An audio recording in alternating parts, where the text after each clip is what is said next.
Now you will be learning how to write a letter to the chairman of the municipality to get the roads repaired. So first of all, you have to write your own address. Here I have written Station Road, Ranchi. Then give a little bit space and write the date. Here I have written 24th March 2020.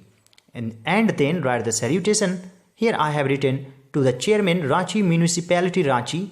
Subject: regarding the repairment of the roads. Sir, I would like to draw your attention towards the deplorable conditions of the roads in the entire town. Here deplorable means very bad condition. The roads are broken and damaged at several places. There are many small pits on the roads. It is very difficult for the passengers to move freely during night. Vehicles cannot fly smoothly on the roads. Even the rickshaw pullers are not ready to go to some of the mohallas. During rainy season, the low-lying roads and the pits on the roads get waterlogged.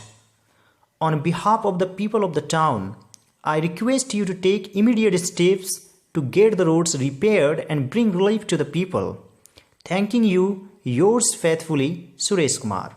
So dear students, I hope you found the video really helpful. And to get such kind of knowledge, don't forget to subscribe to All Round Knowledge, because it's all about knowledge. Alright dear students, thanks for watching. Have a great day. Enjoy yourself.